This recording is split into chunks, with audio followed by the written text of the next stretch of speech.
el día de hoy nos encontramos al final de la primera carta de Juan, al final de esta primera carta que el apóstol Juan escribió con motivo de la instrucción hacia una iglesia en particular.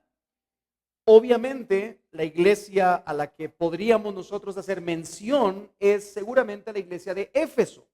Lo más seguro es que el apóstol Juan le escribió esta carta a la iglesia de Éfeso. Sin embargo, en estas últimas palabras a la amada iglesia de Éfeso, nosotros encontramos una gran enseñanza.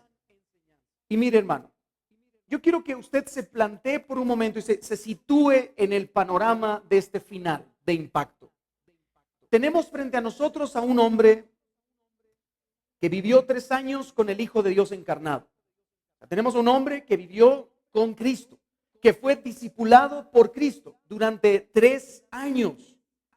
Oyó todas las palabras de Cristo, vio sus milagros, estuvo con él en todas las ocasiones importantes, incluyendo su muerte y su resurrección, porque sí, Juan estuvo presente en la muerte.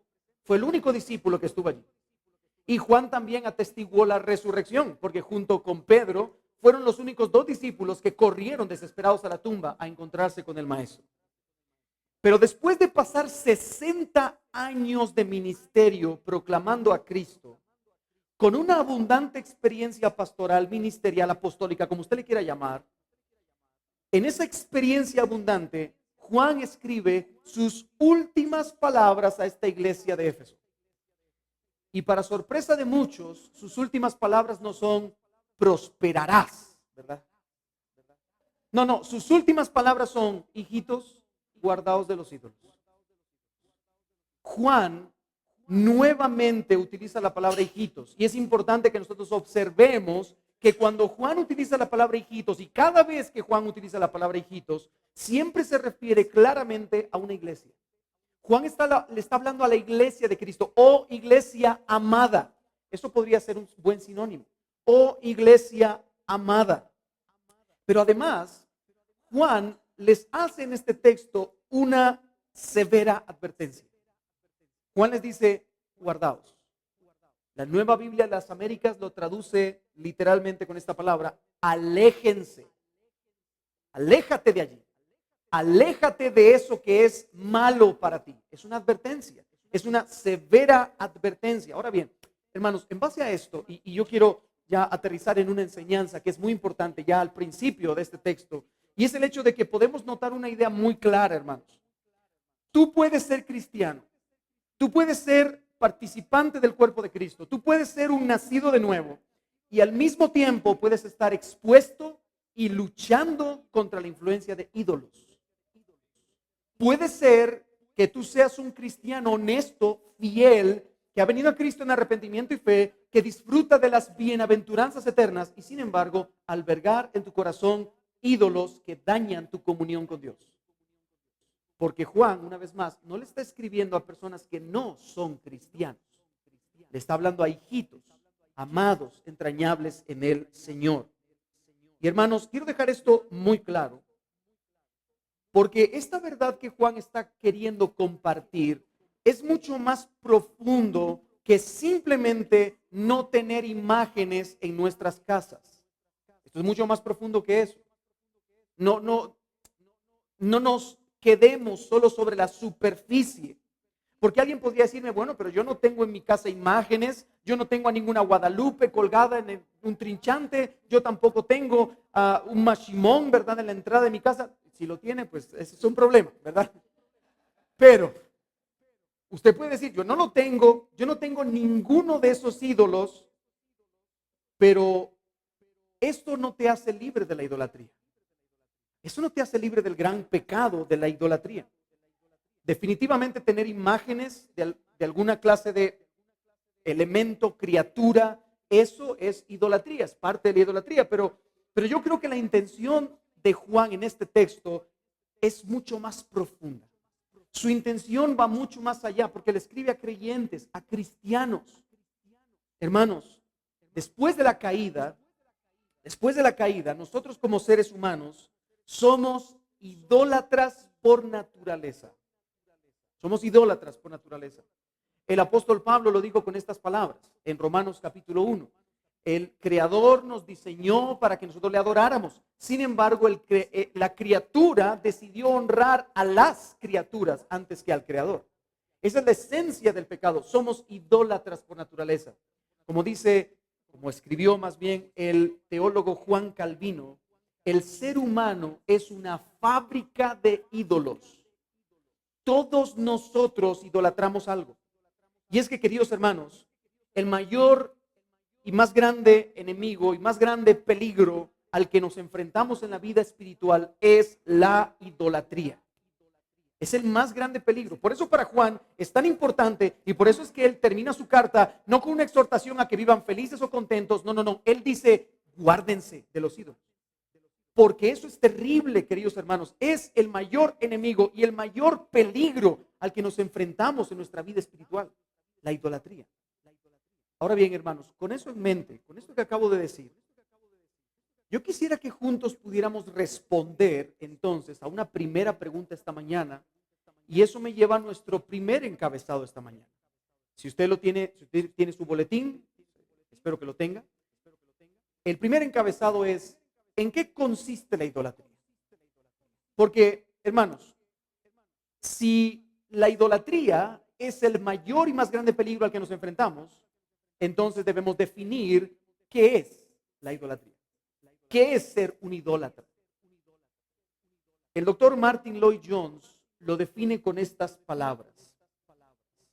Un ídolo, usted lo tiene en la pantalla, lo tiene también en su boletín. Un ídolo es aquello que ocupa en nuestra vida el lugar que solo debería ocupar Dios. Yo creo que esta primera definición es bastante abundante para que nosotros podamos entender qué es un ídolo. Un ídolo es aquello que ocupa en nuestra vida el lugar que solo debería ocupar Dios. Pero Lloyd Jones amplía el concepto para que lo entendamos un poco mejor. Y él dice todo lo que viene a continuación. Es cualquier cosa a la que dedique mi vida y mi fidelidad. Es todo aquello que es central en mi vida. Todo lo que parece fundamental. Todo lo que es esencial para mí. Un ídolo es todo aquello para lo que vivo y de lo que dependo. Todo lo que me perturbe, me excite, me atraiga y me estimule más que a Dios. Es un ídolo. Todo eso es un ídolo. Un ídolo es todo aquello a lo que dedique mucho tiempo, atención, energía y dinero. Un ídolo es cualquier cosa que mantenga una situación de dominio en mi vida. Eso es un ídolo. Yo sé que es una definición muy, muy larga, pero yo creo que nuestro fundamento podría encontrarse en las palabras en negrita. Todo aquello que esté por encima o que sea más que Dios para ti. Eso es un ídolo. Y quiero aclarar algo antes de que nos perturbemos en nuestros corazoncitos, ¿verdad? De melocotón. Pero el hecho de desear cosas en esta vida o de hacer cosas en esta vida no es pecaminoso en sí mismo. Dios nos ha permitido tener deseos. Dios nos ha permitido tener ciertos placeres a los que nosotros pues podemos anclarnos o sujetarnos. Hay ciertas cosas, el matrimonio es deleitoso.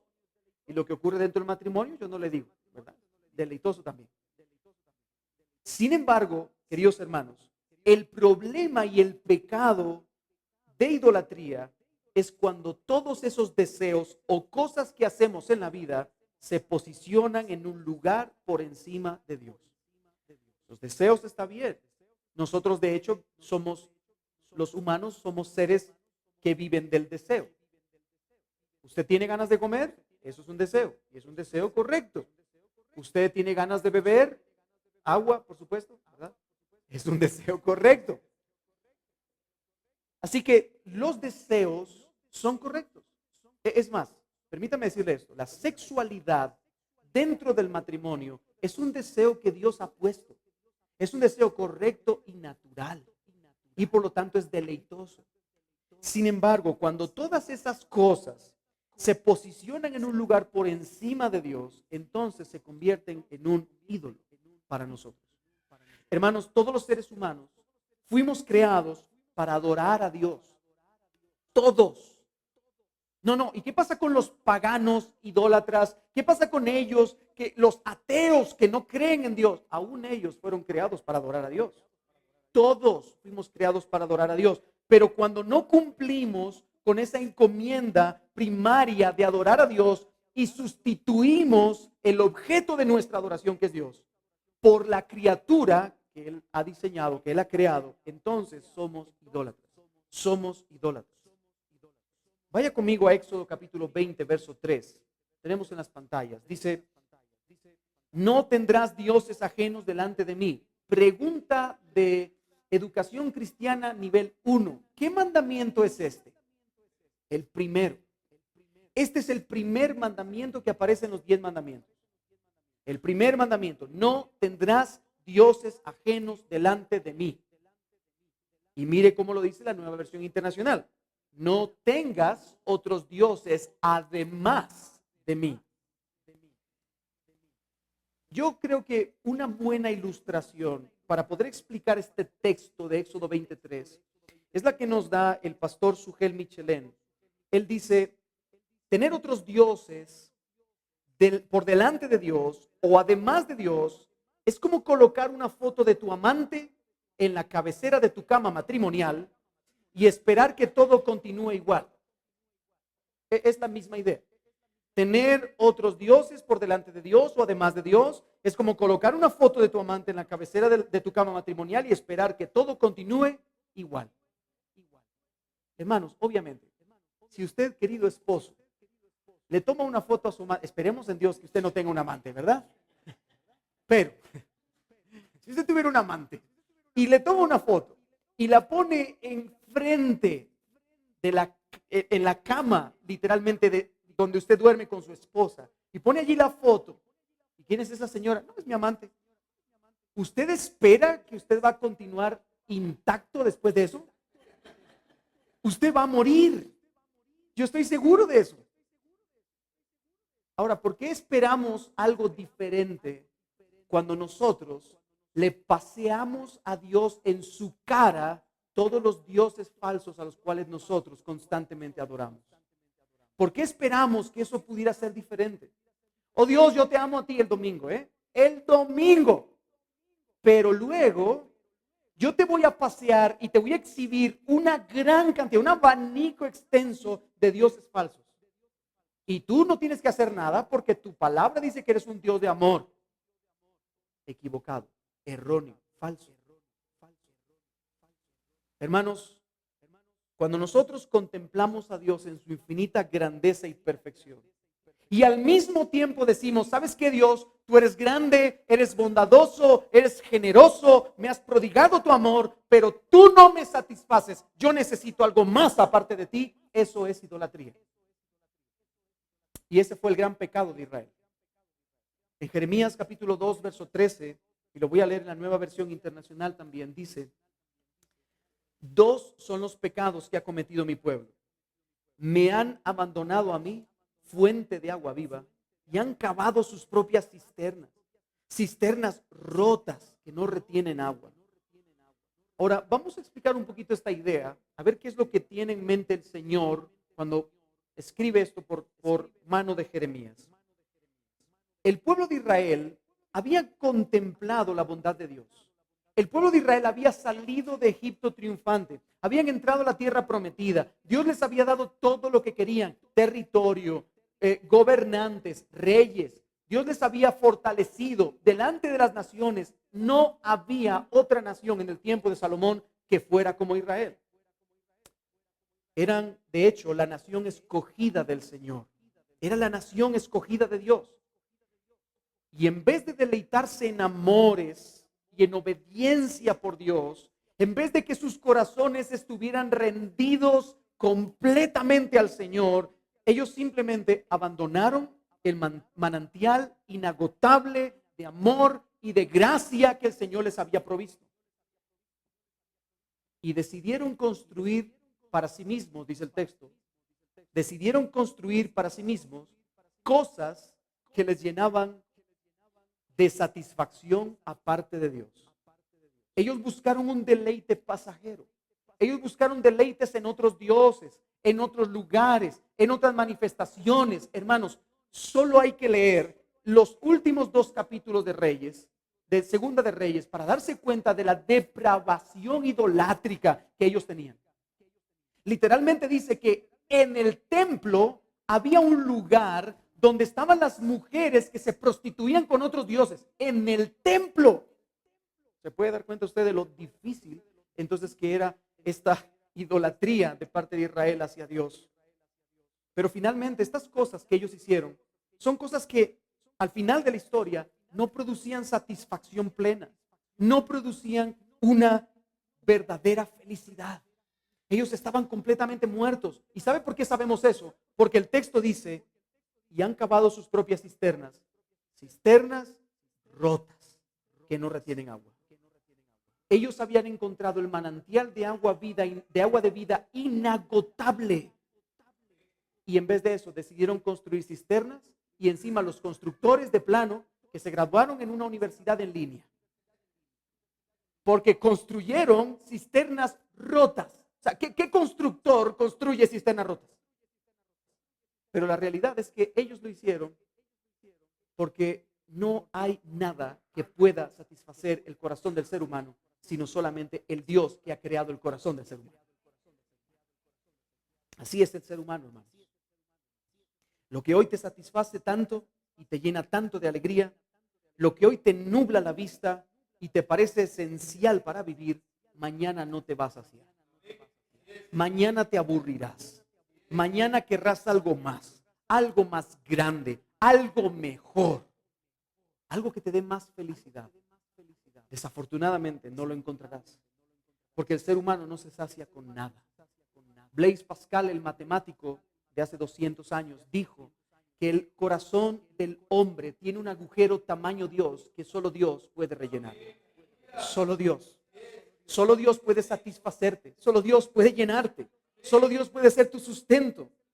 Solo Dios puede saciar el alma del hombre. Esa es una de las razones de la venida de nuestro Señor Jesucristo. Si usted recordará, Cristo habla con una mujer samaritana y le dice, oye, ¿me darías de beber? ¿Cómo siendo tú judío me pides a mí, samaritana, que yo te dé de beber? Sí, dame de beber. Te voy a estar dando yo a ti. Bueno, entonces, si tú supieras con quién estás hablando, realmente sabrías que el agua que yo puedo darte saciaría tu sed. Y la mujer dice, pero no tienes ni palangana para sacar el agua del pozo. ¿Cómo es que tu agua sacia? Y entonces viene Jesús y le dice, mira, en Israel se adora en Jerusalén, en el monte de Jerusalén, se adora en el templo. Y ustedes adoran en Samaria, pero vendrá un día donde ya no se adorará ni aquí ni allá. Se adorará en un lugar diferente. ¿Dónde? ¿Dónde? Bueno, Dios busca verdaderos adoradores que le adoren en espíritu. ¿Dónde adoraremos al Señor? En espíritu. Por eso, para eso vino Cristo, para darnos un agua que sacia, para darnos un camino que realmente es pleno, un sentido que cumpla la verdadera adoración a Dios. Eso es lo que vino a hacer Cristo. Jesucristo vino para reconfigurar nuestro centro de adoración, no para que adoremos ni en Jerusalén ni en Samaria, sino para que adoremos desde el alma hacia afuera. Hermanos, Cristo vino para reconfigurar el centro de nuestros afectos, para que ahora pudiéramos amar a Dios con todos nuestros afectos, cosa que no podíamos hacer, que era imposible. ¿Sabe por qué era imposible? Porque nosotros éramos exactamente iguales que el pueblo de Israel. Dios se había dado como un manantial y nosotros toda la vida queríamos crear cisternas rotas, cosas que nos hacían. Cristo vino para que ahora pudiéramos vivir enteramente para la gloria de Dios. Mire lo que dice el apóstol Pablo a los tesalonicenses, 1 Tesalonicenses 1:9. Porque ellos mismos cuentan de nosotros la manera en que nos recibisteis y cómo os convertisteis de los ídolos a Dios para servir al Dios vivo y verdadero. Hermanos, la iglesia de Tesalónica era una iglesia con una cierta fama. No era una fama mala como la de Corinto, que era mucho don, pero nada de carácter cristiano. No, era una iglesia que realmente había entendido el evangelio a tal forma que era un ejemplo de virtud delante de las personas. Y por eso el apóstol Pablo dice, han venido a nosotros y nos han contado de ustedes la manera en cómo ustedes se han convertido de los ídolos. Ya no adoran a esos dioses falsos, sino a Dios, al Dios verdadero. ¿Para qué? Para servirle con devoción, para servirle con el corazón. Esa es la conversión. La conversión te hace abandonar tus dioses falsos y poner tu mirada con todos tus afectos y con toda tu devoción en el único Dios verdadero. Sin embargo, y desafortunadamente, nosotros seguimos siendo personas caídas. Seguimos en esta tierra, ¿no es cierto? Y tanto usted como yo no abandonaremos nuestra condición de pecado hasta que nos muramos. Esa es nuestra realidad. Por lo tanto, hermanos, seguimos siendo presa fácil de la idolatría. Y por tanto, también nosotros como cristianos, como lo dice Juan, nosotros como cristianos podemos caer en algún momento en la idolatría. Mire lo que le dice el Señor Jesucristo. Leíamos este pasaje al iniciar. Apocalipsis capítulo 2, versos 2 al 4. Yo conozco tus obras. Jesucristo está hablando con la iglesia de Éfeso. Yo conozco tus obras y tu arduo trabajo y paciencia, y que no puedes soportar a los malos, y has probado a los que se dicen ser apóstoles y no lo son, y los has hallado mentirosos, y has sufrido y has tenido paciencia y has trabajado arduamente por amor de mi nombre y no has desmayado. Pero tengo contra ti que has dejado tu primer amor. La iglesia de Éfeso tenía una excelente eclesiología, muy buena eclesiología. Incluso tenían una doctrina sana. Ellos reconocían, sabían reconocer a quienes eran los falsos maestros y los falsos apóstoles, los sabían reconocer y no los podían soportar. O sea, tenían una buena eclesiología, tenían una buena doctrina, pero algo pasaba en la iglesia. Estaban abandonando su primer amor, estaban poniendo algo por encima de Dios y Cristo los reprende por eso, porque es idolatría y ante Dios es un terrible pecado. Hay algo que no termina de fraguar en ellos. Ellos sí tienen una correcta doctrina, tienen una correcta eclesiología, están bien firmes y como dice el texto, y no has desmayado. Ellos continúan perseverante en la carrera, pero tienen un problema y es que de alguna forma que el texto no nos dice, están poniendo a Dios en un segundo plano. Hermanos, debemos tener cuidado con la idolatría. Y usaremos este texto más adelante. Pero debemos entender que es terrible que nosotros tengamos ídolos en el alma. Ahora bien, a grandes rasgos, eso es lo que ha sido, lo que significa tener ídolos o ser un idólatra o la idolatría. Pero alguien puede preguntar, muy bien, hermano, yo estoy claro con eso. Yo creo que ya nos queda muy claro todo lo que esté por encima de Dios, más de Dios, todas esas cosas, estamos claros. Pero, ¿cómo luce eso en la vida práctica? ¿Verdad? ¿Cómo luce eso en la vida práctica? Deme ejemplos. Bueno, para responder esa pregunta, yo quiero poner varios ejemplos en la vida práctica. Lo primero, hermanos, es que cuando nosotros tenemos ideas falsas acerca de Dios, eso es idolatría. Cuando nosotros tenemos ideas falsas acerca de Dios, eso es idolatría. Porque tú estás adorando a tu propio Dios inventado y no al Dios de las Escrituras. Vuelvo a poner el ejemplo anterior que hablábamos del amor. No, Dios es santo, sí, pero Él es amor y Él va a perdonar todo lo que yo haga porque Él prometió amarme. Sí, pero Él es santo también. Y Él es justo. Y yo debo mantener un equilibrio, debo guardar un equilibrio entre lo que es la santidad de Dios, la ira de Dios, la justicia de Dios y su bondad, misericordia y benevolencia. Tengo que mantener un equilibrio. Pero si solamente me voy de uno de los dos lados, entonces yo estoy creando un Dios a mi imagen y semejanza. Si yo hablo demasiado del amor de Dios, yo estoy creando un Dios a mi imagen y semejanza. Pero si yo hablo demasiado de la ira y la condenación de Dios, yo estoy creando un Dios a mi imagen y semejanza. Debo de tener cuidado. Cuando tengo ideas falsas acerca de Dios, eso es idolatría. Otra cosa más. Participar de la iglesia no para adorar a Dios, sino porque creemos estar en la religión correcta, eso es idolatría. Eso es idolatría. ¿Por qué es usted evangélico? Para no ser católico. No, equivocado. O sea, eso no tiene sentido. Nosotros no adoramos a Dios en una religión. Por supuesto, adoramos a Dios y participamos de una religión. Eso es lo normal. Nosotros participamos de una religión. Somos cristianos, pero y dentro de esa religión cristiana hay doctrinas, hay dogmas, hay normas, etc. Sin embargo, hermanos, si yo busco adorar a Dios solamente porque yo creo que esta es la correcta, entonces estoy equivocado. Estoy equivocado. Porque sabe una cosa, los mormones también creen que son la religión correcta. Y los testigos de Jehová también.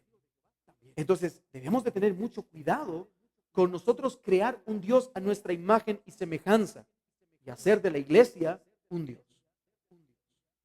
Además de eso, y unido a eso, hermanos, si nosotros hacemos de la sana doctrina un fin en sí mismo, eso es idolatría. Yo lo he dicho ya en muchas ocasiones y lo decimos los días miércoles en los estudios bíblicos. Hay tres palabras que nos han distinguido estos estudios bíblicos y son ortodoxia, y ortopraxia. Muy bien, ortodoxia es una correcta doctrina, una sana doctrina. Ortodulia, ¿qué es? Una correcta adoración. Hermanos, si yo tengo una correcta doctrina, yo no me quedo ahí. Ese no es el fin. Eso es una visión distorsionada que tenían los fariseos. Tenemos las escrituras, 614 mandamientos. Aquí está la esencia. No te quedes en eso. ¿Para qué eran los mandamientos? Para apuntar a Dios. Son un ayo, un maestro que te enseña tu pecado y que te enseña el camino para apuntar a alguien más, a Cristo. Así que, hermanos, si yo entiendo la doctrina, si yo comprendo la doctrina, que la doctrina no se convierta en un fin en sí mismo, que no se convierta en un fin en sí mismo, la doctrina me debe llevar a otra cosa, a la ortodulia, adorar a Dios, adorar a Dios.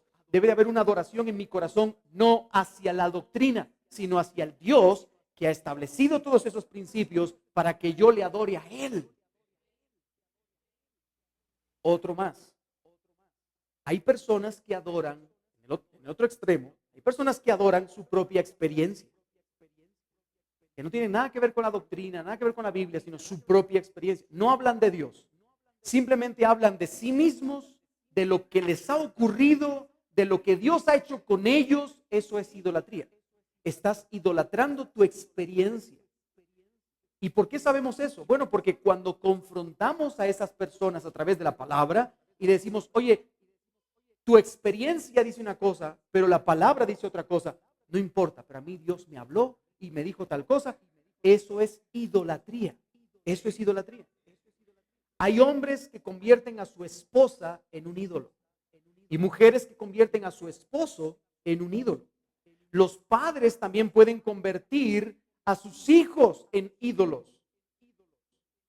Si tú le dedicas más tiempo a tu esposa, a tu esposo, a tus hijos, más tiempo, más atención y más pensamientos que tu deleite santo en el Señor, si tú estás mucho más preocupado por ellos que por cualquier otra cosa, aún incluso cuando tú te preocupas más de ellos que incluso adorar al Señor, reunirte con los hermanos, incluso la asistencia a la iglesia puede pasar a un segundo plano por causa de los hijos y tu cónyuge, entonces tus hijos o tu cónyuge son un ídolo para ti. Son un ídolo. Te lo voy a poner en términos prácticos. De pronto, tú ves que es el cumpleaños de tu esposa. Qué alegre, qué alegría. El cumpleaños de tu esposa, pero cae domingo de Santa Cena. Qué pena, celebran el almuerzo. Celebran el almuerzo. No, pero es que no tengo otro día. Mira, querido hermano, si tú no entiendes, después de contemplar la gran salvación que has recibido en Cristo, que el Señor te exige, te demanda, te pide un día donde Él te ha llamado a reunirte en la asamblea santa con los hijos del Señor y donde literalmente dice su palabra que Él se pasea en medio de nosotros. Si tú no has entendido eso y para ti este día no es importante, entonces algo pasa con tu fe cristiana. Debes de tener cuidado. De veras, debemos tener cuidado. Y hermanos, yo no estoy diciendo con eso, no, es que usted no puede faltar porque ahora va a ser pecado si usted no falta. No, hay razones y motivos válidos y sólidos para ausentarse. Pero no todo el tiempo y no todos los motivos. Y la pregunta es, si tú tuvieras que pararte delante del Rey de la Gloria, delante del Dios Todopoderoso que te ha convocado a la asamblea, que te ha llamado a reunirte con sus hijos, y tú tuvieras que pararte y darle esa excusa, ¿tú crees que Él aceptaría esa excusa? No me respondas, solamente piensen. Así que cualquier persona que ocupe el lugar en mi vida que debería ocupar Dios, se ha convertido en un ídolo para mí. Otro ejemplo es que hay muchos que adoran su trabajo o su profesión. Viven para ese trabajo. Lo sacrifican todo por ese trabajo. Es mi precioso. Su trabajo, ¿verdad? Lo amo. De hecho, permítame decirle esto a los papás, padres de familia, queridos padres, que viven para trabajar. Usted recordará que en la antigüedad, en el tiempo del pueblo de Dios en Israel, había una costumbre pagana de sacrificar a los hijos en el altar. Sacrificaban a sus hijos al dios Moloch o a Baal, a Quemos. ¿Usted recuerda eso? Lo sacrificaban y Dios estaba airado con el pueblo de Israel por hacer eso. Dios los acusó y les dijo, es que ustedes han pasado a sus hijos por el altar de los dioses, los han sacrificado delante de los dioses, a sus hijos que eran para mí, dice es el libro de Ezequiel capítulo 16, dice, sus hijos que eran para mí, los han sacrificado a dioses, a ídolos extraños. Muy bien, querido padre, tú que trabajas todo el tiempo, tú que vives para trabajar, tal vez no estés sacrificando a tus hijos a Quemos o a Baal, pero tal vez estás sacrificando a tus hijos en el altar del trabajo. ¿Tus hijos te conocen? ¿Pueden tener una comunión contigo? ¿Pueden entablar comunicación? Hermanos, esto es serio. Esto es serio. Porque por causa del Dios del trabajo o del Dios del dinero, a veces sacrificamos cosas que son más importantes. Como discipular a nuestros pequeños niños que están chiquitos. Ellos necesitan conocer del Señor. Y no lo van a conocer a través de una iglesia o a través de un colegio cristiano o a través de la escuelita dominical. Estas cosas solamente son ayudadores. Simplemente te van a ayudar a ti. Pero el primero que debe educar es tú. Así que, hermanos, cuidado. Si estás adorando al trabajo, si estás adorando al dinero, si pones a Dios de lado para progresar en tu trabajo, si tú deseas tu trabajo por encima de todo, incluso por encima de Dios, eso es un ídolo. Muchas caras tristes veo ahora. Las comodidades, por ejemplo, de nuestra vida pueden convertirse en un ídolo. Si tú te quitaras comodidades, ¿seguirías siendo la persona feliz? ¿O las cosas y las comodidades te hacen y te dan felicidad? El dinero puede convertirse en un ídolo. El éxito puede convertirse en un ídolo. Tú lo único que quieres en esta vida es tener éxito. Como dijo alguien y lo dijo mal, yo creo que Dios me ha traído a esta tierra para tener éxito. No, Dios te ha traído a esta tierra para vivir para su gloria. Para eso te trajo Dios a esta tierra. Las posesiones materiales pueden convertirse en un ídolo. El internet, las redes sociales pueden convertirse en un ídolo. La televisión puede convertirse en un ídolo. La novela de la Juanita. No sé qué novela está popular ahora, ¿verdad? Yo me inventé un nombre, espero que nadie se ofenda. No sé, la novela turca, esa sí está de moda, ¿verdad? Esa sí está de moda. Puede convertirse en tu ídolo. De veras. Puede convertirse en tu ídolo. Cualquier cosa que ocupe el lugar en nuestra vida que debería ocupar Dios se ha convertido en un ídolo. Cualquier cosa. Y escuche bien lo que le voy a decir. Incluso el deseo de querer más para ser más felices, eso puede convertirse en un ídolo. La próxima semana vamos a iniciar una serie de estudios expositivos, ya que estamos terminando ya Primera de Juan. Hoy es la última exposición de Primera de Juan. Llevamos un año con Primera de Juan. La próxima semana vamos a iniciar una serie de estudios expositivos de Salmos capítulo 1.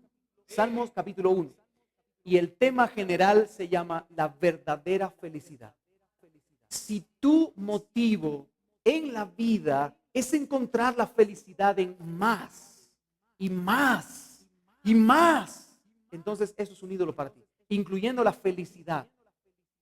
Esposas, la palabra del Señor dice que ustedes pueden orar por sus esposos para que puedan crecer en amor, para que puedan crecer en santidad, para que sean hombres piadosos y para que a través de esa piedad puedan saber ser buenos maridos y padres que dirijan sus hogares. Sin embargo, si tú, querida esposa, estás orando porque tú crees que eso te va a hacer más feliz a ti, entonces tu felicidad es un ídolo. No ores por tu esposo para ser más feliz. Ora por tu esposo porque eso le bendice a él, para que sea más santo. Esposos, la palabra del Señor dice que las mujeres deben de respetar a los maridos en el temor del Señor, que deben someterse a ellos. Ahora, si tú estás orando por tu esposa para que te respete más, probablemente el respeto se ha convertido en un ídolo para ti. Hermanos, el apóstol Pablo es muy claro con esto. Colosenses 3:5 dice: haced morir pues lo terrenal en vosotros. Fornicación. ¿Quién no se asusta de eso? Fornicación. ¡Qué pecado! Impureza sexual. ¡Qué pecado! ¿Verdad? Pasiones desordenadas. Y cuando hablamos de pasiones desordenadas, homosexualismo, lesbianismo. ¡Qué pecado! Malos deseos. Eso sí, se va para otro nivel. Está deseando cosas que nada que ver. Pero luego dice, y avaricia, que es idolatría. Si tú deseas tener más y más y más para ser feliz, entonces tú estás siendo idólatra.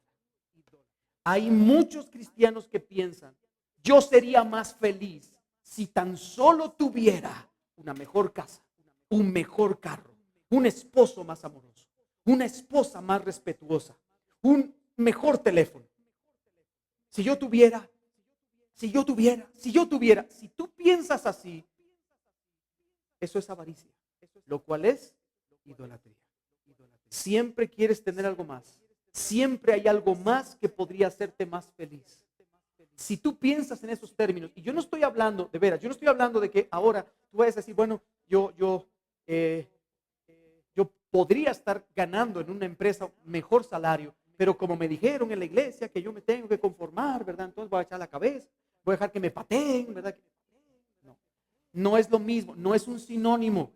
Lo que estamos hablando es que si tú buscas la felicidad por encima de Dios en esas cosas materiales, entonces eso se ha convertido en un ídolo para ti. Zapatos, tenis, carteras, blusa, pantalón. Todas esas cosas. Si eso te haría más feliz, si tú ves la televisión y tú te encuentras con el TV offer y tú no puedes dejar de ver el TV offer y tú pide que es que eso está buenísimo. Cuando te llega el paquete de TV offer, lo abres enfrente de tu familia y es un aparato para escuchar mejor y tú no estás sordo.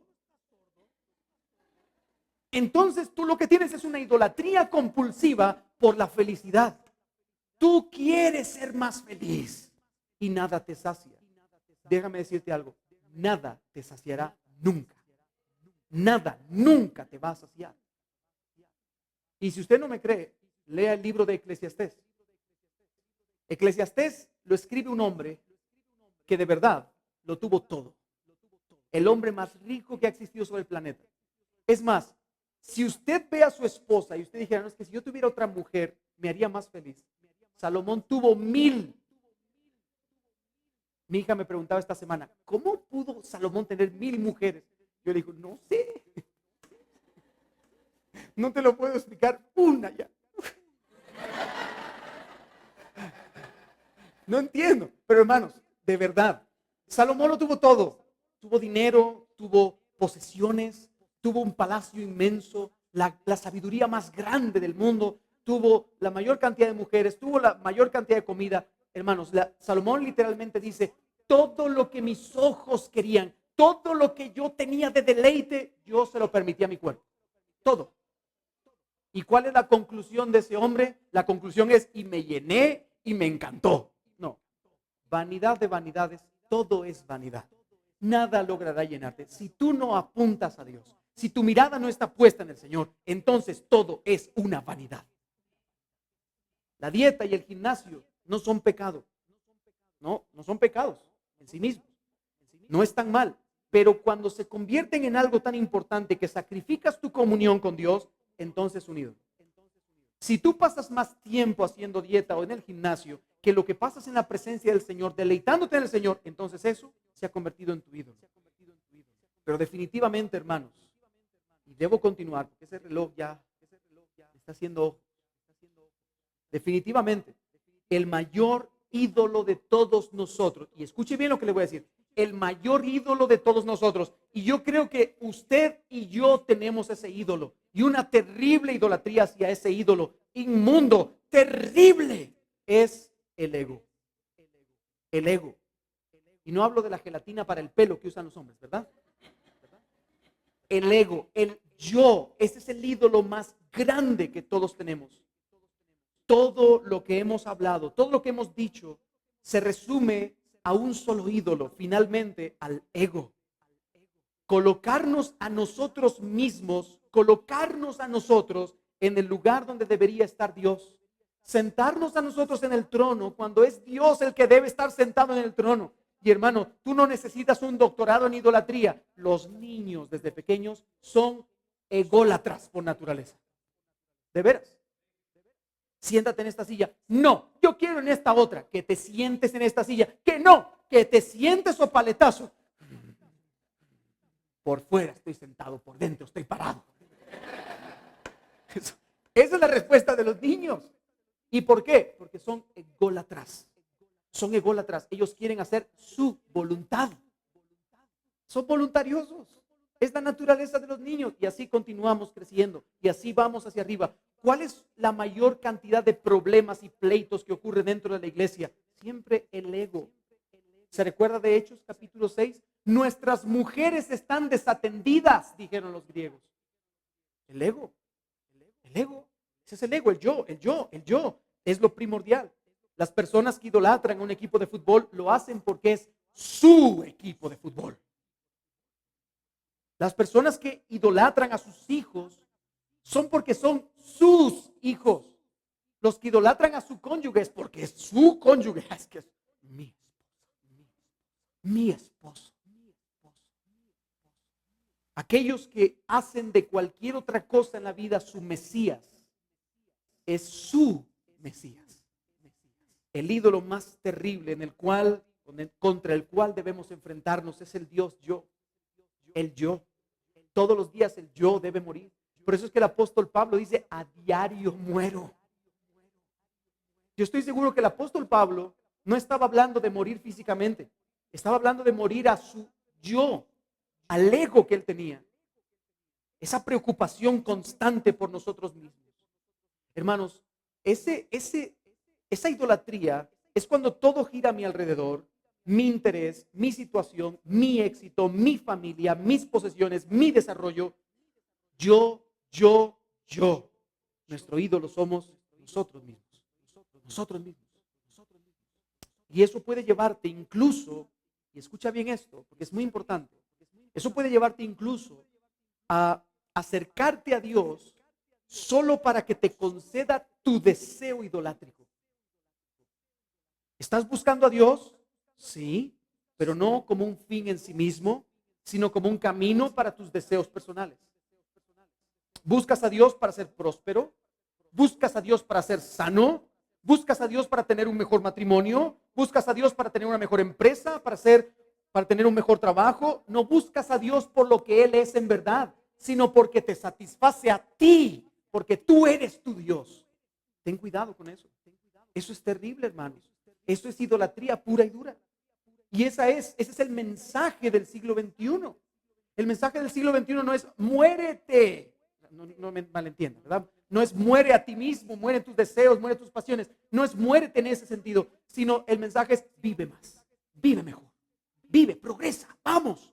Tú puedes, tú lo vas a lograr, tú eres excelente, tus peticiones. Y eso se ha introducido en la iglesia a tal punto de que ya no hay nadie que diga, toma tu cruz y siga a Cristo. No, toma tu billetera y ven aquí al altar y diezma para tener mejores cosas. Ese es el mensaje de hoy. El terrible mensaje.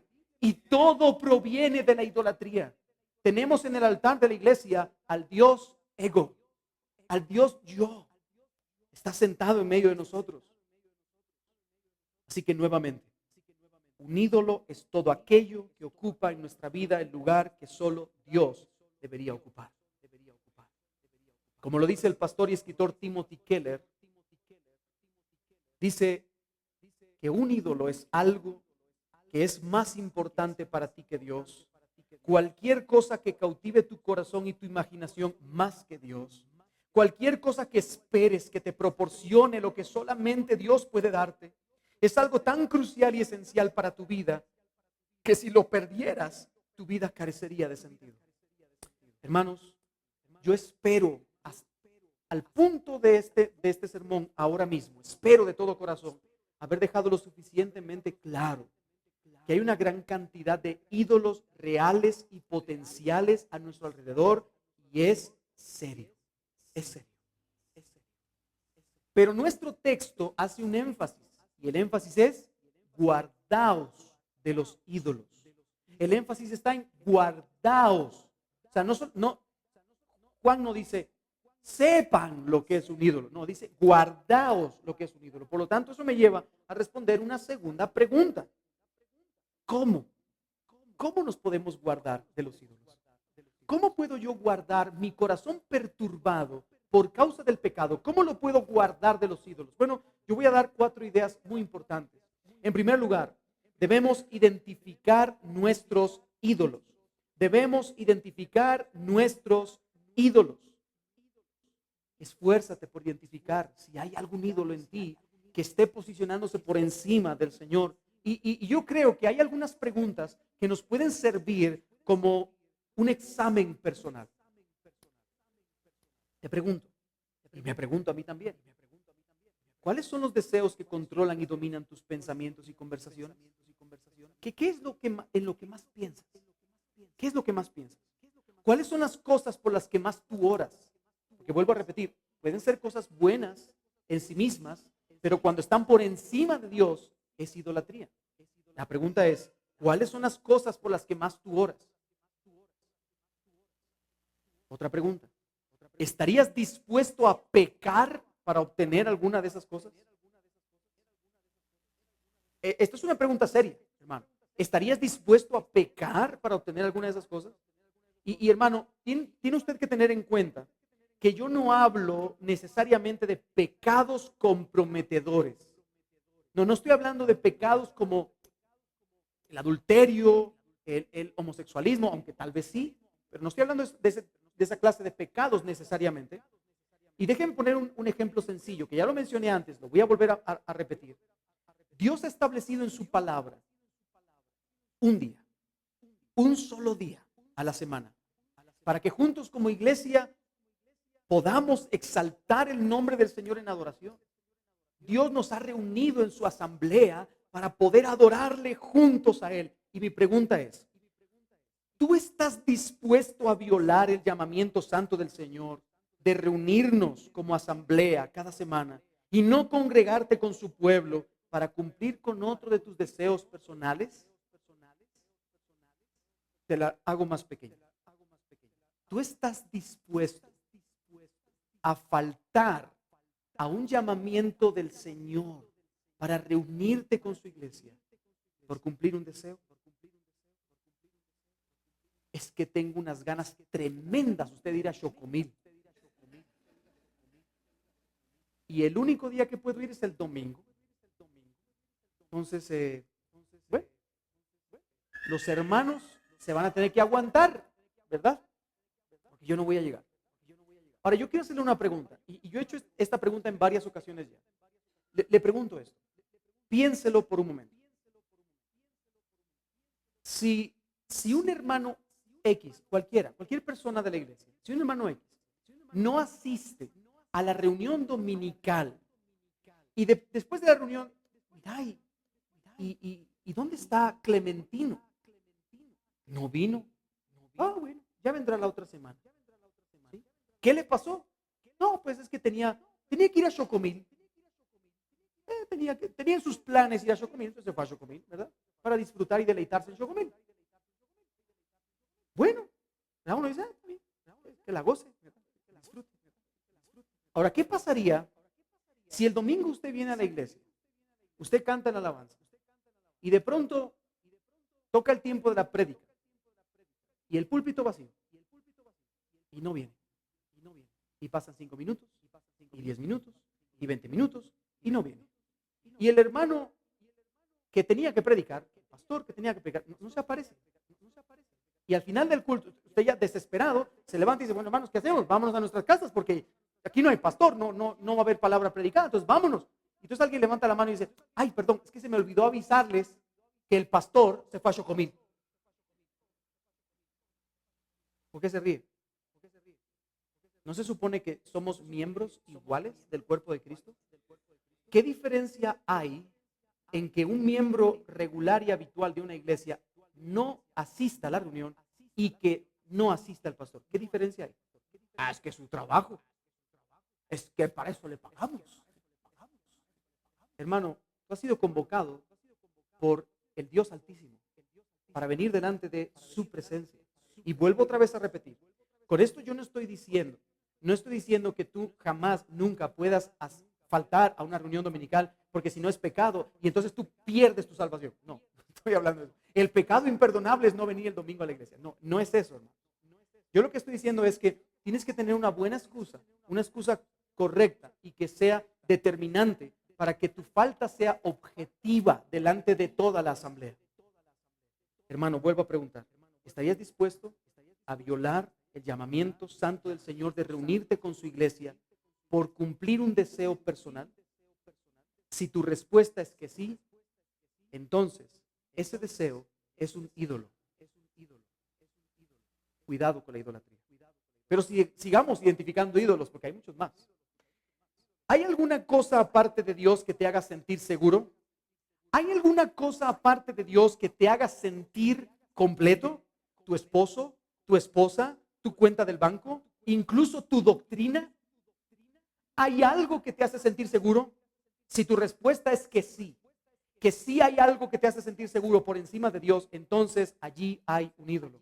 ¿Hay algo fuera de Dios que piensas que necesitas para ser más feliz? Si tu respuesta es que sí, allí hay un ídolo. ¿Te irritas por algo y cuando no lo obtienes te frustras? Puede ser respeto o puede ser alguna cosa material. Es que yo quiero el nuevo iPhone 15 y si no lo tengo me voy a enojar. Hombre, pero tranquilo, es que mira, tú tienes que ser consciente de que tú ganas 5,000 al mes y el iPhone vale 14,000. O sea, sé consciente. No, pero es que yo lo quiero tener. Eso es un ídolo para ti. Eso es un ídolo. Y es una terrible idolatría. Pregunto a los papás aquí. ¿Por qué tratas de ser un buen padre? ¿Por qué tratas de ser una buena madre? Esposos, ¿por qué tratan de ser buenos esposos? Esposas, ¿por qué tratan de ser buenas esposas? Es para reflejar la imagen de Dios y glorificar a Dios a través de tu paternidad, de tu maternidad o de tu conyugelado. ¿Qué es lo que te motiva? ¿Cuáles son tus motivaciones? Porque, querido hermano, si tus motivaciones son que la gente pueda verte como un buen papá, como una buena mamá, como un buen esposo, una buena esposa, entonces eso es tu ídolo y finalmente tu ídolo eres tú mismo. Ten cuidado. ¿Cuánto tiempo dedicas a cosas sin importancia en balance al tiempo que dedicas para deleitarse en el Señor? Y yo no te estoy diciendo que ya no dediques nada de tiempo a cosas sin importancia. Si tú tienes la posibilidad de verte una peliculita en tu casa, yo no te estoy diciendo que no. Te doy varios consejos. Busca una película que sea de edificación para tu vida. Si no la encuentras, apaga la tele. ¿Verdad? Más fácil. Ahora bien, en ese balance, en ese equilibrio, ¿cuánto tiempo dedicas a esas cosas sin importancia? Porque, queridos hermanos, no nos engañemos. Ver una película por 2 horas, eso no eso no nos da nada de importancia en nuestras vidas, no genera nada en nosotros. Es que yo estoy creciendo al ver esa película. No, tú no estás creciendo. Es algo sin importancia. Pregunto, en el balance, ¿cuánto tiempo dedicas a esas cosas sin importancia y cuánto tiempo le dedicas al Señor? Pregúntate eso. ¿Cuánto tiempo pasas al día o a la semana en redes sociales? O viendo series, o viendo películas. Haz un balance.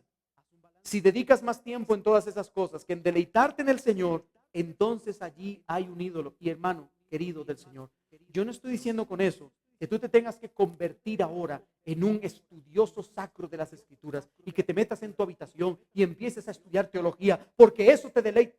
No. Pero simplemente te hago la pregunta.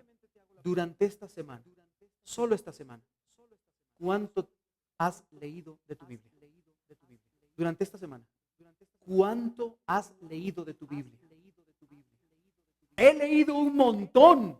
Es que usted no sabe. Yo he leído muchísimo. Bueno, pues lo que me estás diciendo me demuestra que leer para ti la Biblia es un ídolo. Hasta en eso puede ser un ídolo. Debemos tener cuidado. Porque hermanos, yo no leo la Biblia para hacer de la Biblia mi mayor tesoro. Yo leo la Biblia para encontrar en la Biblia a mi mayor tesoro. Yo quiero buscarle a Él, quiero amarle a Él, quiero deleitarme en Él, quiero conocerle a Él. Y Dios en este libro se ha revelado y ha tenido la bondad y la plenitud de que nosotros hoy podamos tener en nuestras manos este libro. Mi hermano Gabriel no me dejará mentir.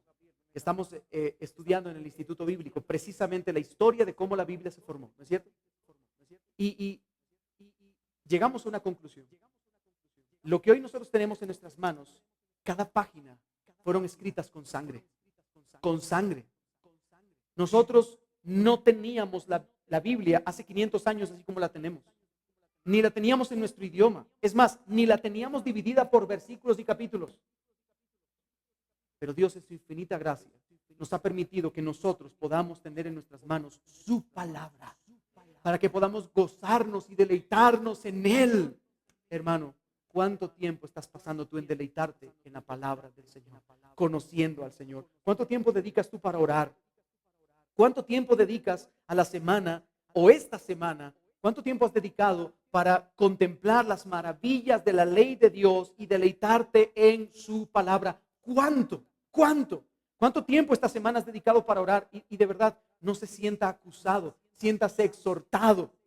Yo no lo estoy acusando, yo lo estoy exhortando en el amor del Señor y lo estoy invitando a que si no lo ha hecho antes, que ahora pueda hacerlo.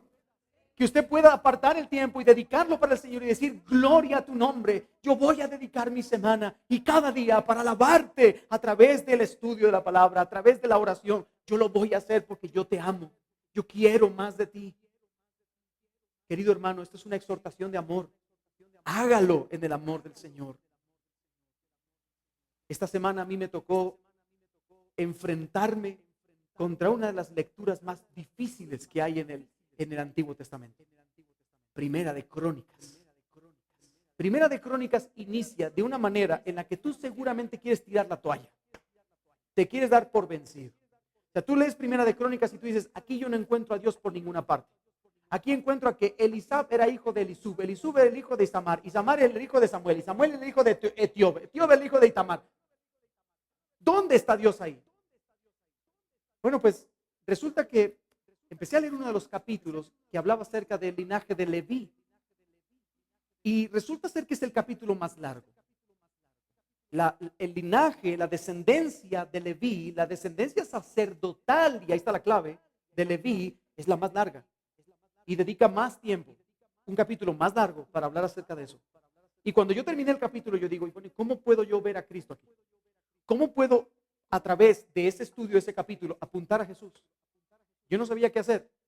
Así que leí el pensamiento para el culto personal y familiar que se encuentra en la Biblia de estudio Herencia Reformada. Y el capítulo dice que la gran cantidad de definición que hay en el listado de personajes que se encuentran en el sacerdocio de Israel es porque realmente a los ojos de Dios el sacerdocio era importante. ¿Por qué razón? Porque era el sacerdote el encargado de expiar el pecado para que entonces el pueblo tuviera comunión con Dios. Así que un sacerdote era importante. Pero entonces dice el comentarista, pero al final de la historia vino un sacerdote para siempre. Cristo, el que de verdad es el sacerdote. Que no solamente es sacerdote, sino que es altar y sacrificio al mismo tiempo. Y que opera por nosotros un sacrificio de expiación para acercarnos al Señor y que nosotros podamos tener intimidad y comunión con Él. Y uno dice, wow, por eso es que son tan meticulosos en hablar del sacerdocio. Hermano, eso es importante. Es importante. Así que dedique usted el tiempo, pero no solamente para leer por leer, sino para deleitarse en el Señor. Estas son preguntas, muy buenas preguntas, como un punto de partida para identificar tus ídolos personales. Pero hay algo más que debemos hacer y debo de apurarle porque me quedan todavía 3 puntos, pero voy más rápido. En segundo lugar, debemos recordar la naturaleza de esos ídolos. Hermanos, contempla esas cosas que tenemos la tendencia de adorar y de venerar. Por un momento, de verdad, frena tu vida. No estés enceguecido, no estés ciego por el ídolo. No. Frena tu vida y contempla el ídolo. Y aún en el mejor de los casos, jóvenes, ¿cuánto tiempo pasas jugando en el teléfono? Jugando en la PlayStation. Querido joven, ¿cuánto tiempo pasas jugando en la computadora? Ahora, ya identificaste un ídolo, excelente. Ahora piensa en esto. ¿Son realmente dignas de tu tiempo? ¿Existe en este mundo pasajero algo digno de nuestra adoración y devoción? Si tú contemplas con honestidad esas cosas que te envuelven y que te dan felicidad, la pregunta es, ¿son todas esas cosas dignas de tu adoración? Creo que todos sabemos que no. Creo que todos sabemos, y porque lo hemos cantado, creo que todos sabemos que el único digno de nuestra adoración es Dios. Así que no hay nada digno creado en este mundo que merezca nuestra adoración. Todo lo que hay a nuestro alrededor son simplemente regalos del Creador.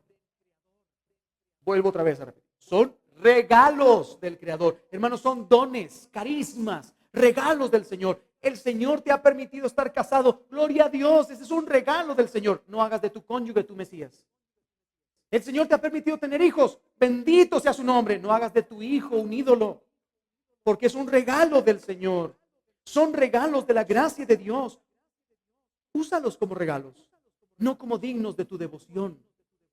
En tercer lugar, yo he dicho, en primer lugar debemos identificar nuestros ídolos. En segundo lugar debemos recordar la naturaleza de los ídolos. En tercer lugar debemos ir a Cristo en arrepentimiento y fe. Debemos ir a Cristo en arrepentimiento y fe. Hermanos, no se trata solamente de reconocer que tenemos ídolos en el corazón que ocupan el lugar de Dios. Es que yo tengo ídolos, sí, ya los identifiqué. Yo sé que mi ídolo es mi esposa. Ya la identifiqué yo, ya la tengo ahí, ¿ve? Ya sé cuál es mi ídolo. No se trata de identificarlo solamente, se trata de arrepentirte.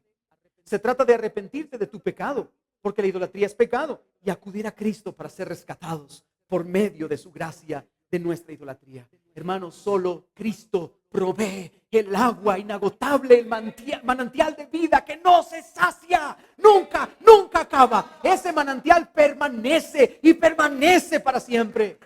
Hermano, el Señor Jesucristo dijo que por medio del nuevo nacimiento que provocaba el Espíritu, de nuestro interior brotarían ríos de agua viva. El Señor Jesucristo le dijo a esa mujer: yo soy el agua viva que puede saciar tu sed. Cristo, no construyas cisternas rotas. Llénate del manantial inagotable.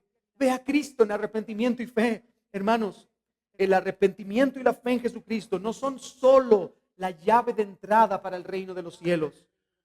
Ven a Cristo en arrepentimiento y fe. Yo lo he dicho muchas veces.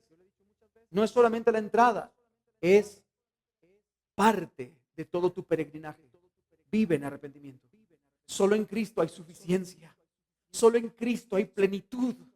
Nada más va a poder saciarte. Nada, nunca, jamás va a llenarte de plenitud. Nada es suficiente. Solo Cristo basta. Y cuando tú llenes todo tu corazón con la plenitud de Cristo, ¿sabes qué va a pasar? Que tú no vas a querer nada más. No vas a buscar otra cosa que pueda satisfacerte. Con Cristo tú vas a estar pleno. Con Cristo, Cristo, esperanza de gloria, la plenitud del creyente. Cristo, verdadero y fiel. Cristo, manantial de vida inagotable. Cristo, Cristo, Cristo, Cristo. No hay otro lugar al que tú puedas ir. Ve a Cristo. Por esta razón, si tú has escuchado este mensaje y te has sentido convicto de pecado, si en este momento tú ya has identificado algún ídolo y te has dado cuenta de que esos ídolos no son dignos de tu devoción y te sientes mal, te sientes convicto de pecado, vuelve a Cristo en arrepentimiento y fe. Bájate del trono, abrázate a la infinita gracia de Cristo y permite que Cristo reine. No se trata solamente de decir que Él es tu Salvador, Él es tu Señor. Y si Él es tu Señor, Él reina. Y si Él reina, Él está en el trono y tú estás abajo del trono. Y si eso ocurre, entonces no querrás buscar nada más. La plenitud en Cristo te sacia. Llénate de Cristo. Llénate de Cristo.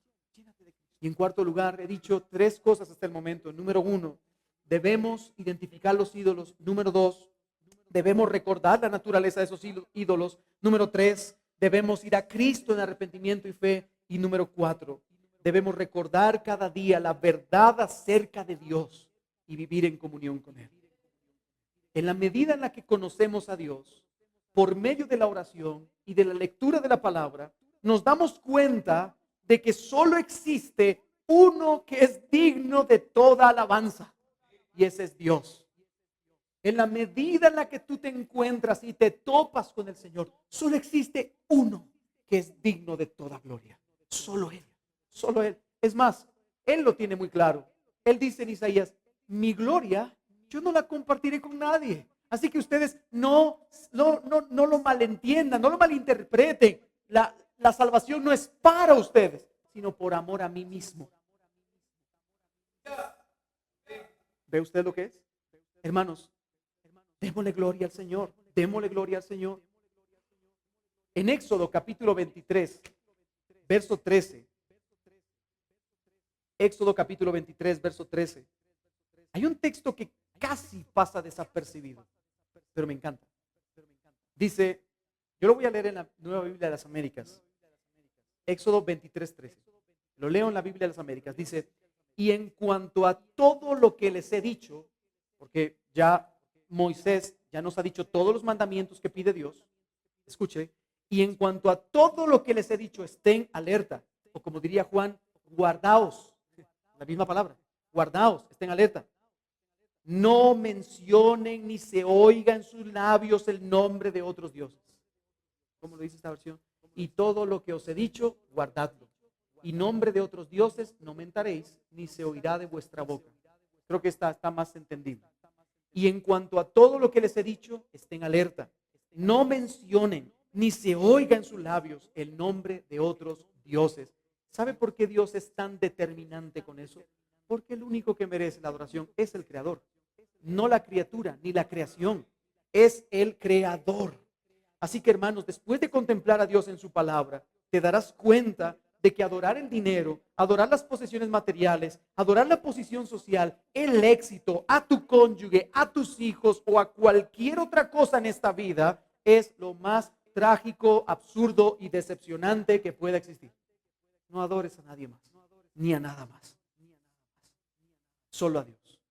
Pero el punto que estamos diciendo es que debemos recordar cada día la verdad acerca de Dios. La verdad es que Él es el único adorable. Pero además, yo debo vivir en comunión con Él. Hermano, por medio de Cristo, podemos hacer algo que no podíamos hacer antes. Podemos tener comunión con el Dios verdadero. Podemos conocer a Dios más cada día. Podemos andar con Él, disfrutar de Él. Hermanos, eso es un privilegio. Eso es un privilegio. Así que No pongas tu mirada en otras cosas creyendo que otras cosas te satisfacen. No, el mayor privilegio para ti es que tienes al Dios vivo y verdadero. Bendito sea el nombre del Señor. Querida iglesia amada del Señor, el apóstol Juan les diría, guardaos de los ídolos. Quiere el Señor usar este mensaje de verdad para sacudir tu alma. Esa es mi oración y ha sido mi oración estos días.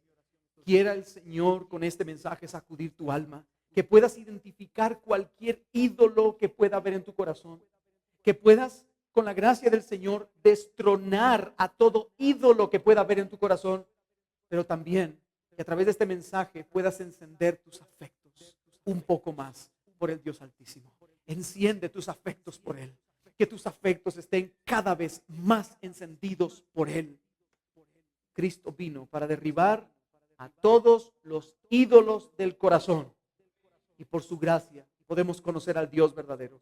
No a los dioses falsos que nuestra mente construye, sino al único Dios verdadero, al que conocemos por la gracia de Cristo. Termino con estas simples palabras.